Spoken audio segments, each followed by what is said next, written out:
Bueno, vamos a empezar entonces. Buenas tardes para todos. Buenas tardes. Buenas tardes. Bien, Buenas tardes, profe. nosotros, buenas tardes, estuvimos ya trabajando dos clases, tres, ¿sí? En el cual estuvimos viendo algunos conceptos. ¿Alguien me podría indicar la unidad de control, cuántos componentes tiene?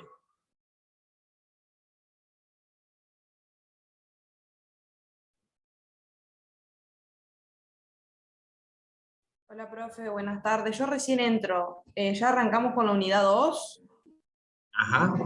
¿O qué preguntaste? No llegué a escuchar bien. ¿Y cuántos componentes tenía la unidad de control?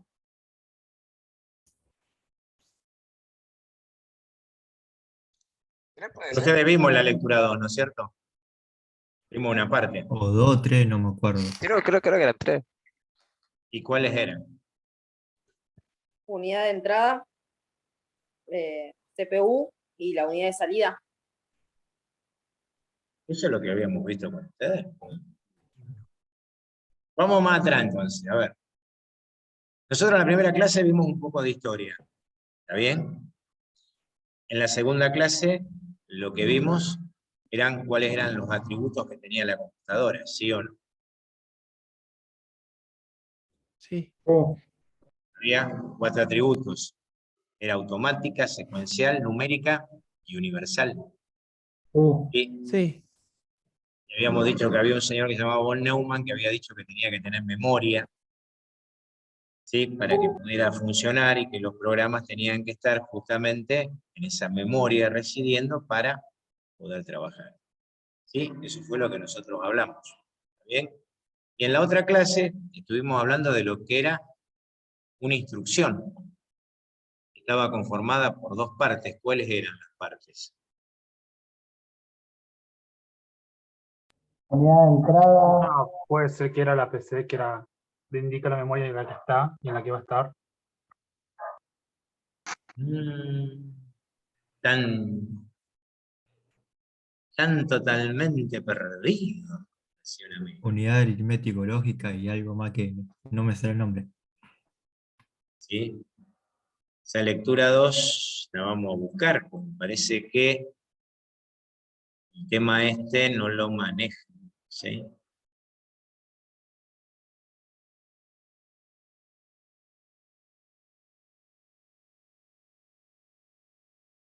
Nosotros habíamos llegado a ver esto.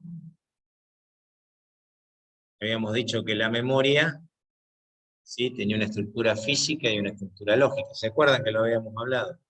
Que la estructura física era algo parecido a una gaveta de un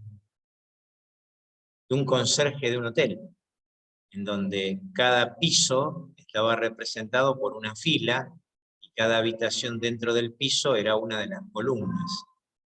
¿Sí? Nosotros le habíamos dado a esta ubicación, le habíamos dado 8 posiciones, en donde cada una de estas posiciones para nosotros en la memoria era un flip-flop, ¿sí? Porque podía tener ¿cuántos estados? 0 y 1. Podía tener 2 estados, 0 y 1. ¿Está? Entonces nosotros habíamos hablado que justamente lo que guardábamos en este lugar eran justamente 0 y 1, y que se tomaban de a 8 porque esa era la estructura que se había quedado, en donde yo almacenaba mis caracteres, como direccionaba por bytes, ¿sí? Almacenaba 256 caracteres, ¿sí? Entonces eso fue lo que se habló la otra vez. Entonces dijimos que para que una computadora supiera qué tiene que hacer, hay que decirle qué era lo que tenía que hacer y con quién lo tenía que hacer.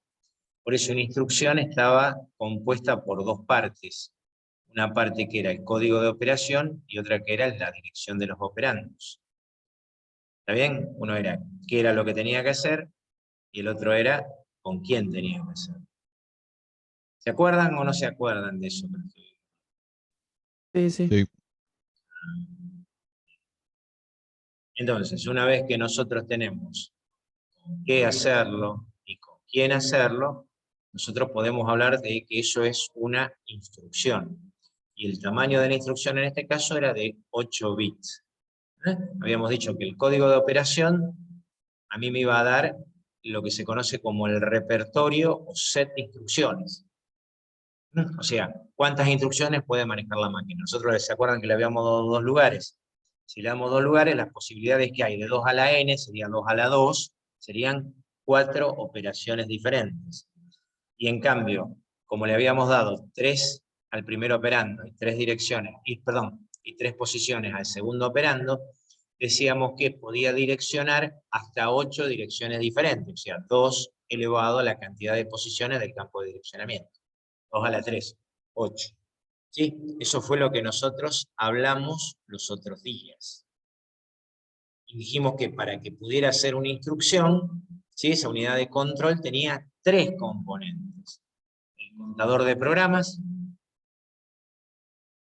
¿sí? El contador de programas, el registro de instrucción y el decodificador, donde el contador de programas siempre estaba mirando la próxima instrucción a la cual se estaba ejecutando. El registro de instrucción tenía la instrucción que se tenía que ejecutar, y que a su vez ese decodificador era el que tomaba la instrucción que estaba en el registro de instrucción y le indicaba a los distintos componentes qué era lo que tenía que hacer. Una vez que pasaba eso, se aumentaba 1, el contador de programas, y bueno, continuaba esa rotación que nosotros habíamos estado hablando, y que a eso se le llamaba, sí, ciclo de una instrucción, en donde había 2 grandes partes. Las 3 primeras se las llamaba transferencia, y a la segunda parte se la llamaba ejecución. Eso fue lo que nosotros vimos en el ciclo de una instrucción. Nosotros llegamos justamente hasta ese lugar. Eso era lo que yo les estaba preguntando. ¿Está? Esto es fundamental que ustedes lo sepan. Si esto ustedes no lo saben, venimos complicados. Es la forma en la cual un microprocesador funciona. ¿Okay? Bien. Preguntas, consultas y dudas hasta acá.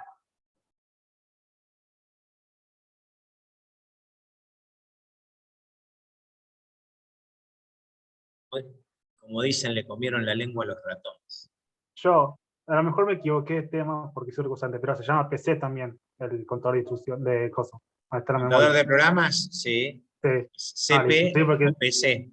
Program se lo nombré Counter. antes y me había dicho que no era y pensé que estaba equivocado. Sí, sí, es el contador de programas. Sí, listo, gracias. Bien, pregunto, el contador de programa,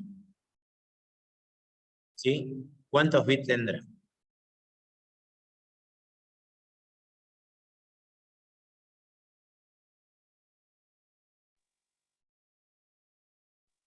No me acuerdo.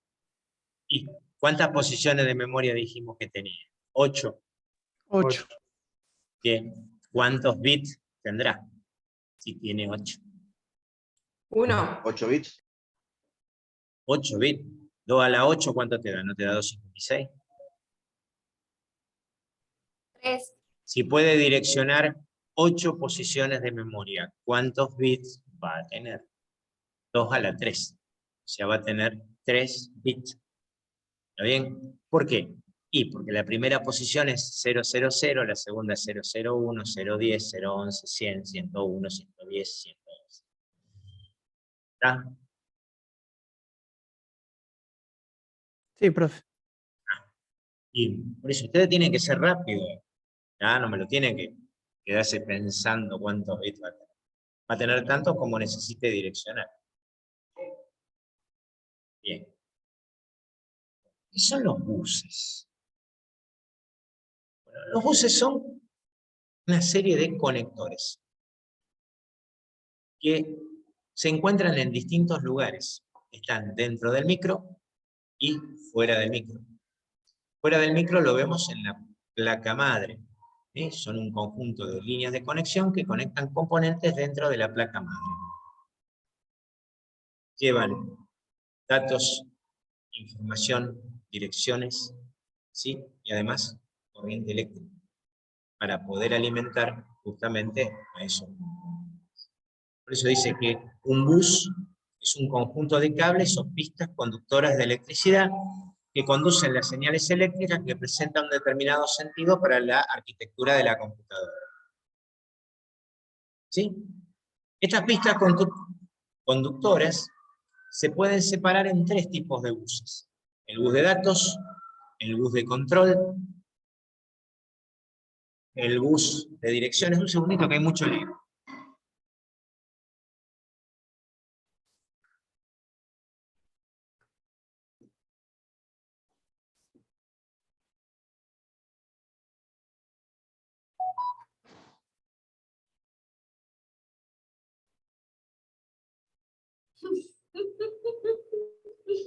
Sepan disculpar a los vecinos, pero hay mucho lío. Bien, entonces como dijimos, los buses son el bus de datos, el bus de direcciones, el bus de control, y un cuarto bus, que hay algunos autores que no lo toman, ¿sí? Que es el bus de alimentación. ¿Sí? El bus de datos justamente lleva datos.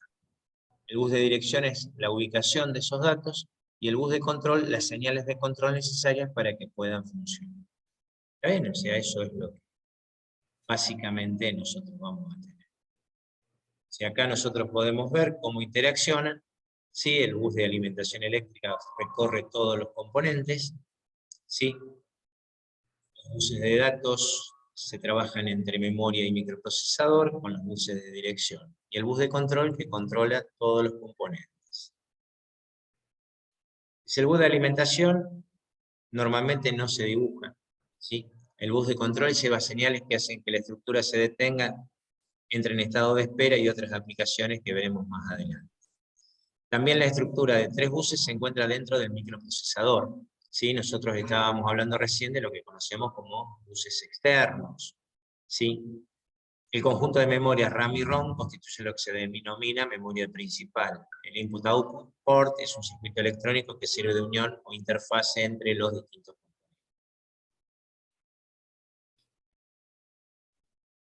Bien, y acá vienen las actividades paralelas. O sea, nosotros de buses después vamos a charlar cuando tengamos que ver microprocesadores. ¿Está?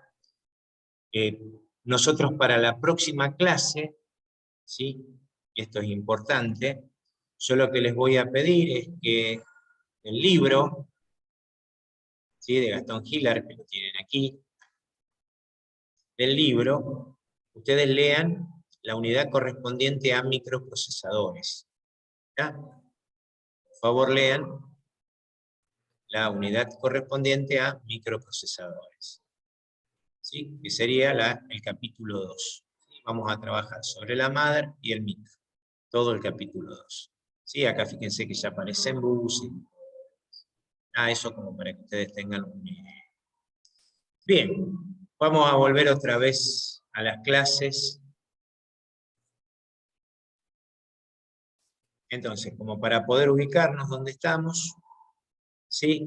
Nosotros estuvimos con la teoría de la lectura 1, hicieron el cuestionario, me imagino muchos, ¿sí? Y hoy terminamos la clase 4, que es la lectura número 2. Bien. Ustedes van a ver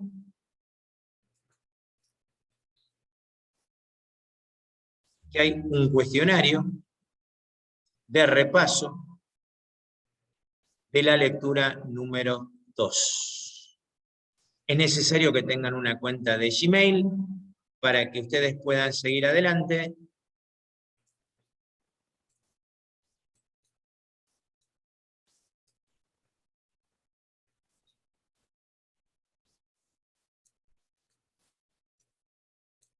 Me permite elegir la comisión y bueno, a medida que yo vaya trabajando,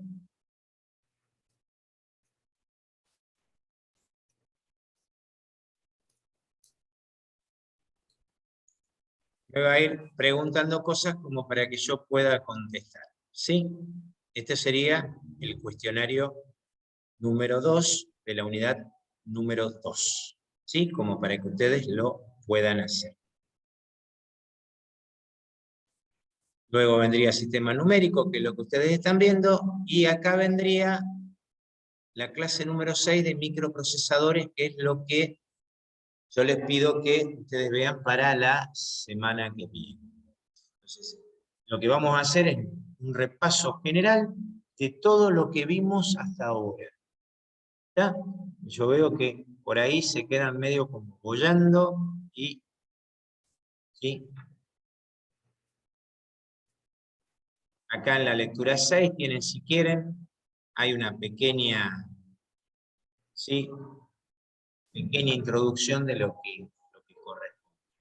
Entonces, vamos a tomar el Paint para poder trabajar.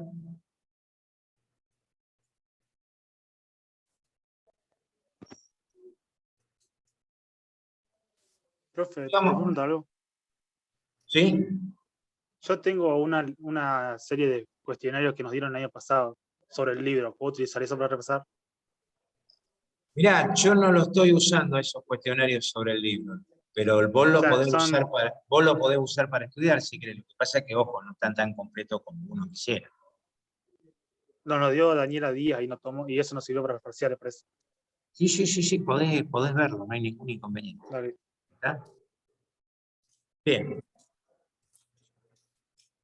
Bueno, nosotros podemos ir definiendo algunas palabras. Programa, algoritmo, programa o diagrama de flujo.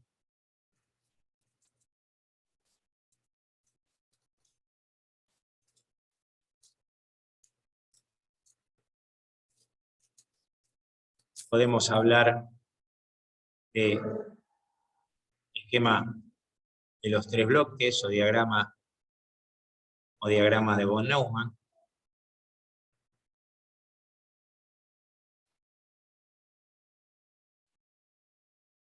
¿Sí? Podemos hablar de las 4 características fundamentales, ¿sí? De una computadora, que habíamos dicho que era universal, secuencial, numérica, Y automática. automática. Podemos hablar de hardware, podemos hablar de software, podemos hablar de firmware, podemos hablar de dataware, ¿sí? Podemos hablar de memoria RAM, o como realmente se llamaba. ¿Cómo se llamaba realmente? RWM. RWM. Podemos hablar de ROM, ¿sí?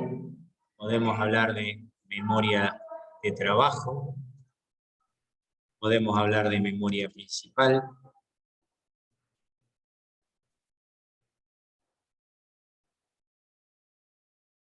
podemos hablar de memoria auxiliar,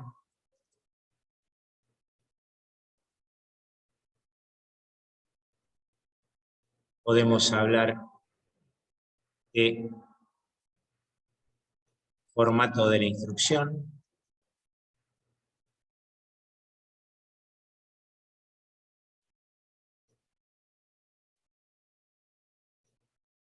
vaya, vamos de vuelta.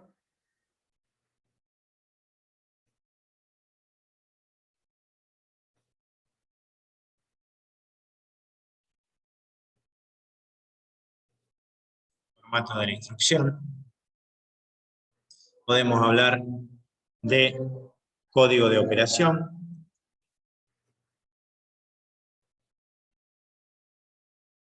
Dirección de operandos o campo de direccionamiento.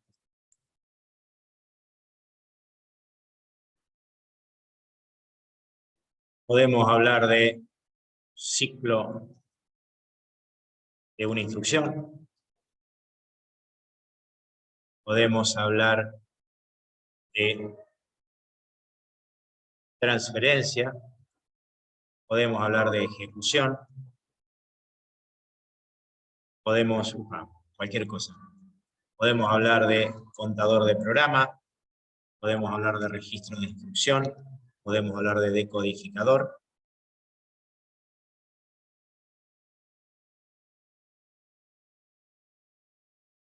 Podemos hablar de unidad de control, de unidad de aritmética lógica, de microprocesador.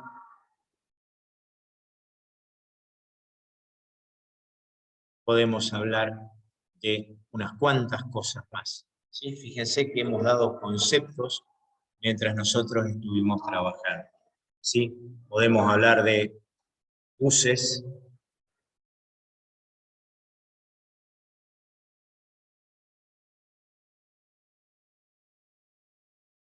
y dentro de buses de control, de datos, de direcciones, de alimentación. Podemos hablar de buses externos, de buses internos. Fíjense la cantidad de conceptos, y me estoy olvidando de algunos seguro, la cantidad de conceptos que nosotros hablamos, ¿sí? En donde cada uno tiene una fundamentación, en donde cada uno tiene una explicación, en donde cada uno tiene una forma de nombrarlo y de explicarlo, ¿sí? Entonces, si nosotros partimos de algoritmo, decimos que un algoritmo es, ¿sí?, una forma de resolución en lenguaje humano, una secuencia de pasos lógicos para resolver un problema en lenguaje humano. En cambio, un programa, ¿sí?, es una secuencia de pasos lógicos, pero ya en un lenguaje específico para resolver un problema. Entonces ahí ya tenemos una doble abstracción. La primera abstracción que nosotros tenemos es entender el problema y resolverlo en forma de lenguaje humano, para luego explicárselo a la computadora en un programa. Y un programa es una secuencia de pasos también, un orden lógico. ¿Está bien? Ahora bien, nosotros, perdón.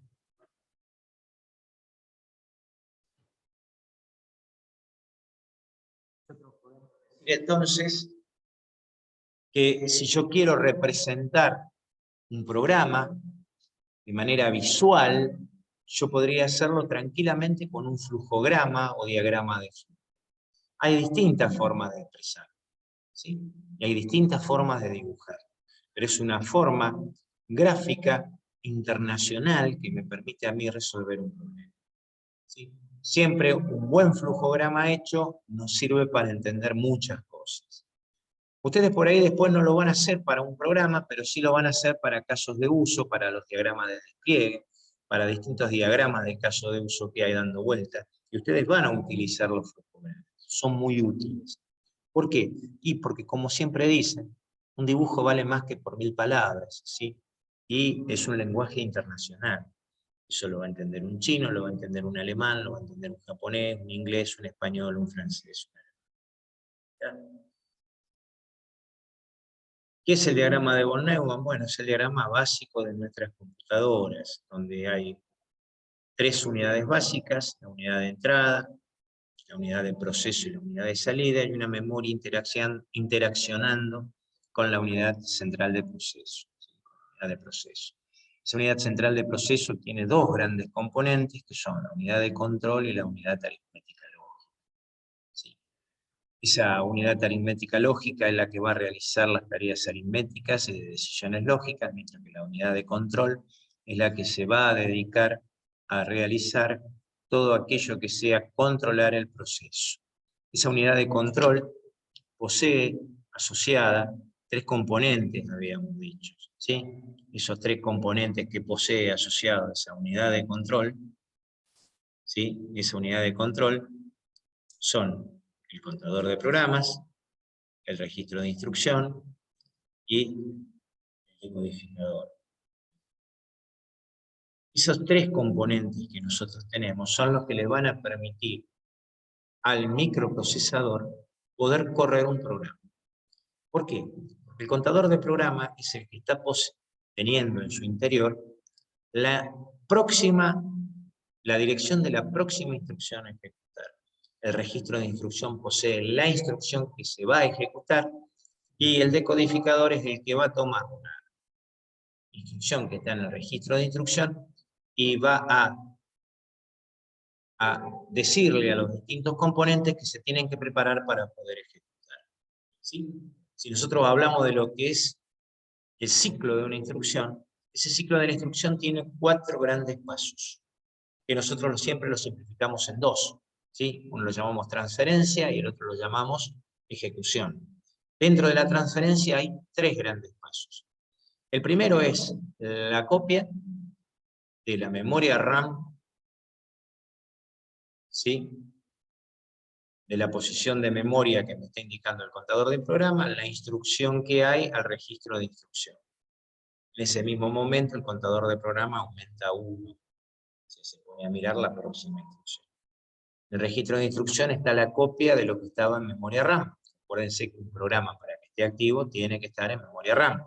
Por eso decimos que la memoria RAM se llama memoria de trabajo. Para que pueda funcionar un programa tiene que estar cargado en esa memoria, tiene que estar activo en esa memoria. ¿Sí? Es una memoria electrónica, habíamos dicho, era una memoria volátil. O sea que si le sacábamos la energía eléctrica, se borraba. ¿Está bien? Entonces ese registro de instrucción está conteniendo esa copia que se fue sacada de la memoria. Esa instrucción tiene que transformarse en un lenguaje que entienda la máquina. Eso lo va a hacer el decodificador, diciéndole a los distintos componentes qué es lo que tienen que realizar. La próxima instrucción se ejecuta de la misma manera. Entonces, los 3 primeros pasos se lo conoce con el nombre de transferencia y el último de ejecución. En la memoria de trabajo, dijimos, están los programas que están activos. ¿Y dónde están los programas que no están activos? Van a estar en la memoria auxiliar. Esa memoria auxiliar es una memoria permanente. Vamos a ponerle permanente entre comillas, permanente mientras esté sanita. ¿Está? Es memoria auxiliar. Acuérdense que dentro de las memorias auxiliares está todo aquello que sean discos duros, discos de estado sólido, ¿sí?, pendrive, tarjetas de memoria. ¿Está bien?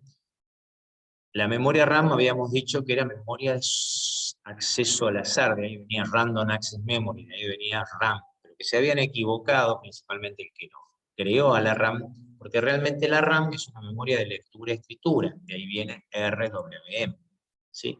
Read, Write, Memory.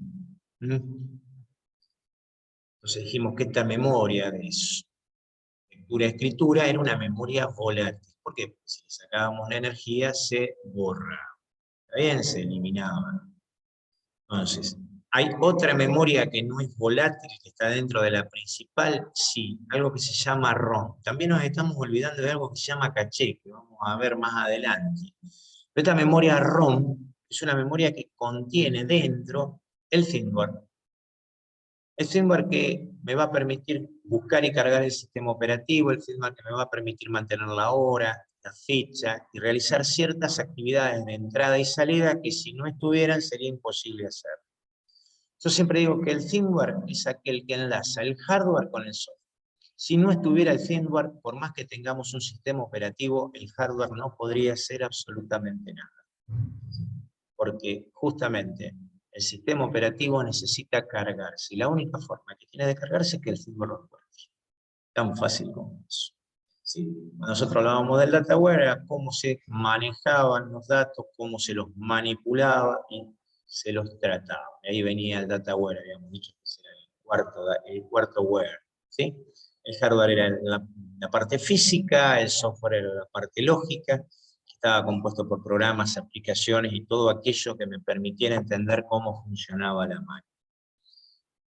Después nosotros habíamos dicho que las características de una computadora eran justamente 4. Universal, porque con cualquier programa y el mismo equipo podíamos realizar distintas cosas. ¿Sí? Numérica, porque, bueno, trabajaba asimilando a ceros y unos estos pulsos de energía. Secuencial, porque realizaba los pasos del programa paso a paso, estábamos diciendo. Y automático, porque esos pasos los realizaban en una forma, ¿sí?, sin intervención del ser humano. Una instrucción estaba compuesta por una cantidad de bits, ¿sí? Que nosotros dijimos, bueno, vamos a tomar una instrucción base y le vamos a dar 8 bits. Entonces el formato de la instrucción es de 1 byte. ¿Sí? Si la máquina direcciona por carácter, nosotros podemos guardar en cada byte 256 caracteres. Acuérdense que es 2 a la 8. ¿Sí? Y una instrucción necesariamente tiene que tener partes. ¿Cuántas? Básicamente 2. Una que es el código de operación, que es qué puede hacer la máquina, ¿sí? Qué operaciones puede realizar, de ahí viene el nombre de set de instrucciones, y el campo de direccionamiento, que es decir, bueno, dónde va a guardar o con qué va a operar esa máquina, ¿sí?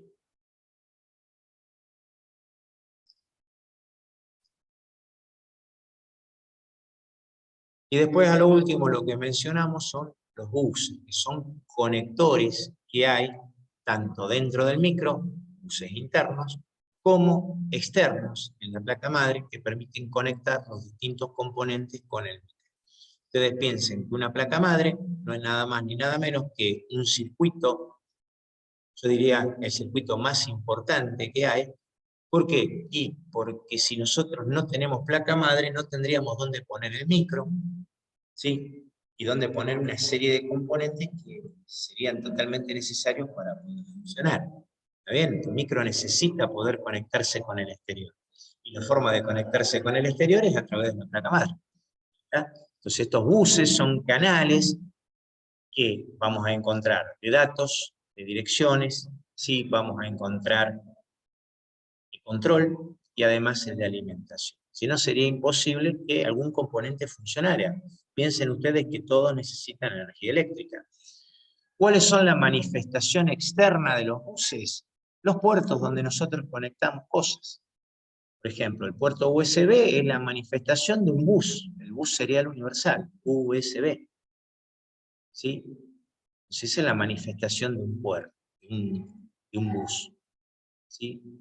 Donde nosotros conectamos, por ejemplo, sí, ya ahora cada vez hay menos, pero por ejemplo un puerto serie, un puerto paralelo, ¿sí? Son manifestaciones de buses, ¿sí?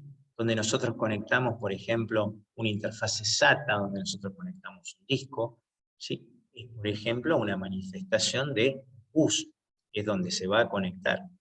¿Ah? Eso es básicamente lo que son los buses. Ya cuando veamos placa madre, ¿sí? Vamos a hablar un poco más del tema de los buses. Bien, esto es un simple resumen de las dos unidades que nosotros vimos. ¿Qué dudas, qué preguntas tienen?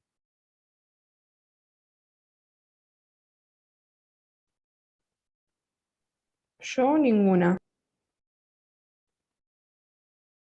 ¿Está bien decirle software al firmware, ya que es un software al mismo tiempo, nada más que almacenado en la ROM? No, no podés llamarlo software. ¿Sí? ¿Sí? Son programas guardados en el hardware, pero no es software. ¿Ya? No es software. Son programas guardados en el hardware. ¿Sí? O sea, es una definición diferente. Si no le decís son programas solamente, entonces te van a decir, pará, ¿qué diferencia hay con uno guardado en la RAM? ¿Bien? Es un software, o sea, son programas fundamentales. Vuelvo a repetirte, manejo de hora, manejo de fecha, manejo de rutinas de entrada y salida, manejo básico de placa de video, ¿sí? Son elementos básicos. Pero es un software guardado. La BIOS sería el firmware, por ejemplo, entonces de la placa base. Actualmente la BIOS, nosotros tendríamos esos programas que vos podés modificar, ¿sí? Antiguamente no se podían modificar, actualmente se pueden modificar en base a eso. ¿Sí? O sea, lo podemos modificar por software. ¿Sí? Hace unos días tuve una modificación, por ejemplo, tengo acá una Hewlett Packard, y se me modificó la BIOS. ¿Sí? En esas modificaciones son muy importantes que se hagan en las notebooks, porque, bueno, permiten mejorar ciertas cosas, por ejemplo, el consumo de energía, ¿sí? Verifican ciertas seguridades, me permite, por ejemplo, a lo mejor solucionar algún problema que tengamos de conectividad a través de alguna de las tarjetas de red que trae internas, ¿sí? Hay actualizaciones propias, ¿sí? Que tienen que ver con ciertos parámetros de rendimiento del microprocesador también que se instalan en ese lugar. Acuérdense que maneja rutinas de entrada y salida básicas, ¿sí? De ahí viene la palabra BIOS, es Basic Input Output System, sistema básico de entrada y salida.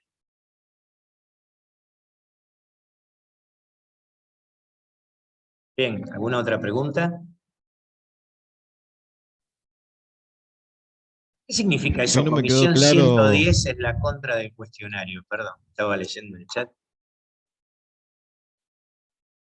Porque para acceder al cuestionario usted pidieron la contraseña, profe. Es la contra, ahora entiendo. Digo, la contra. Bien. Bien, alguien estaba hablando, justo lo interrumpí, sí. Sí. No entendí muy bien cómo funciona el registro de instrucción. El registro de instrucción tiene la instrucción de la posición de memoria correspondiente. Por ejemplo, te dice, es posición 05 add. ¿Sí? Entonces lo que está guardando en la instrucción esa es el add. ¿Qué es lo que tiene que hacer el registro de instrucción? ¿Está bien? Si vos tenés dos posiciones más, aparte del add, lo que te está diciendo es que tiene que hacer una suma con los dos componentes que están en esas posiciones de memoria. O sea, en el registro de instrucción lo que se guarda es la instrucción que está en la posición de memoria correspondiente. Por eso se llama registro de instrucción, guarda la instrucción. Claro, perfecto. Gracias. No, adelante. ¿Alguna otra pregunta?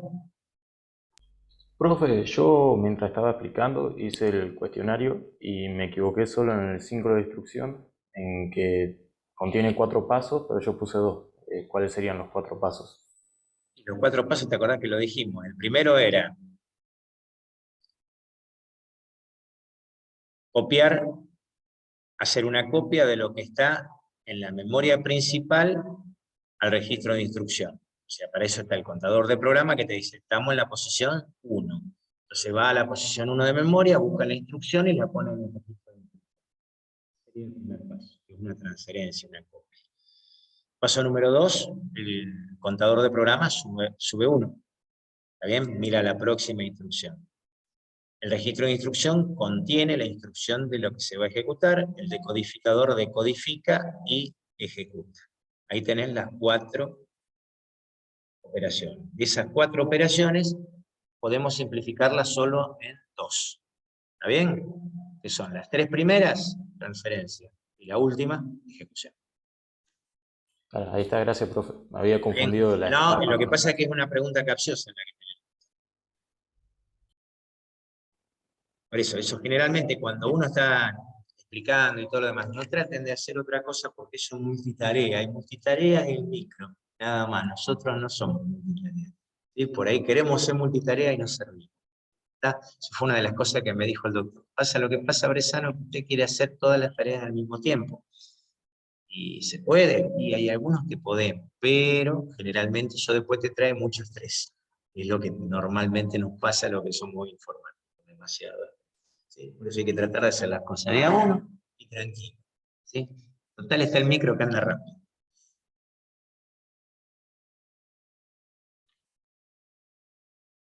Bien.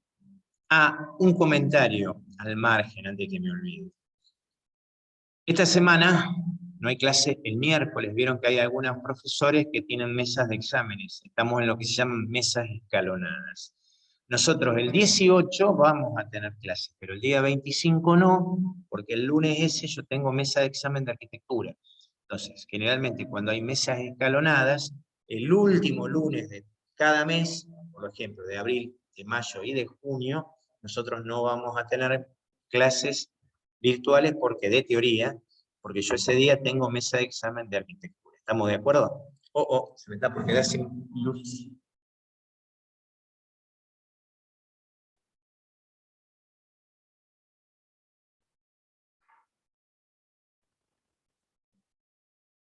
Y eléctrica la compu. Demasiado duro. Hacía ya un tiempo. La mina para que se ponga contenta. Ahí voy. Listo. No, demasiado, 2 horas y media. Hay que dejarla hasta lo último para que la batería no se agote de golpe.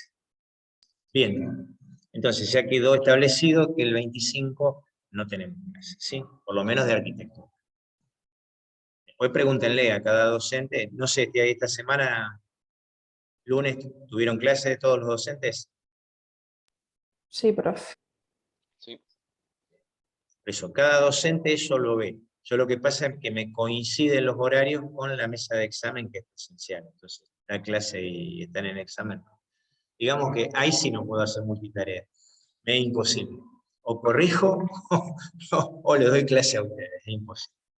Profe, yo tengo una consulta, que los parciales en cualquier materia, ¿te los corrigen cuando vos los terminás o te dan la nota los días? No, normalmente se corrigen a tiempo, ¿sí? A días. Lo único que te damos la nota en el momento, esta materia, es un examen final, ¿sí? Pero los parciales normalmente es a la otra semana. En la próxima clase con el profesor te podés imaginar que corregir 50 parciales es imposible. ¿Sí? Y sobre todo si son escritos. Sobre todo si son escritos. Con el multiple choice por ahí sería más fácil. Yo normalmente, si es virtual, el multiple choice se los estoy devolviendo en el momento. O sea, lo tiene que corregir la máquina, o lo corrige la máquina, pero aparte de corregirlo la máquina, yo tengo que enviarte una copia de las preguntas que respondiste mal, con cuál es la respuesta correcta. Que también me lo dé el equipo, pero, a ver, no es que les envía una carta al mismo sistema, sino que tengo que copiar de cada uno las respuestas mal y enviárselas en su correo electrónico. Si son 50, lleva un tiempito. Y si son 100, un tiempito doble. Pero no, vayan haciéndose la idea que los parciales normalmente ninguno de los profesores de ninguna materia, más con la cantidad que son ustedes, se lo van a dar. Y más si es análisis matemático, algoritmo de estructura de datos, es muy difícil.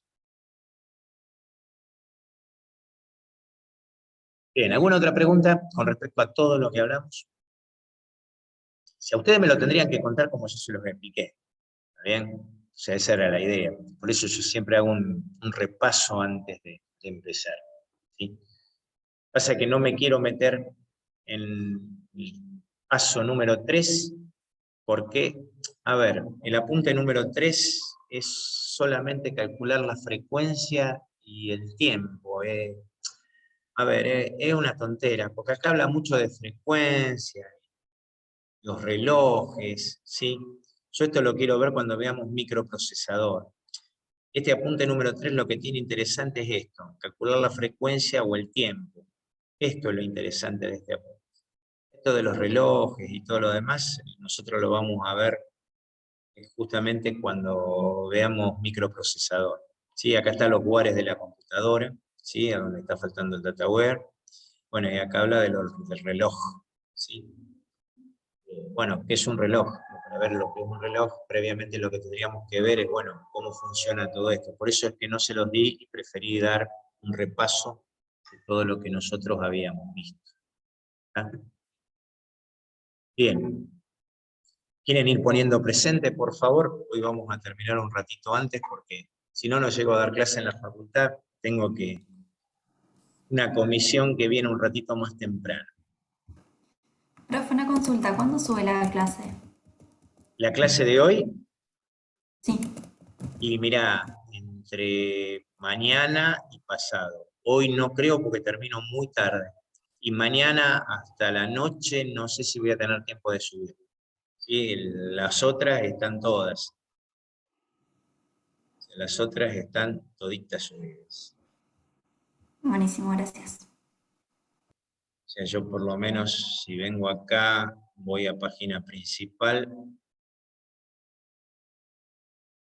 y a mis cursos, entro en arquitectura, y voy a playlist de videos, que no entró, playlist de videos, comisión 110, tendrían que estar los 2 videos que, 3 videos que, ahí están los 3 videos, 21 del 3, 28 del 3 y 4 del 4.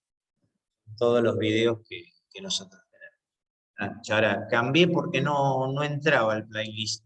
Entraba el primer video y no se veían el resto. Se ve que había un error en la URL, entonces no se veían. Ahí están los 3 videos de la 110.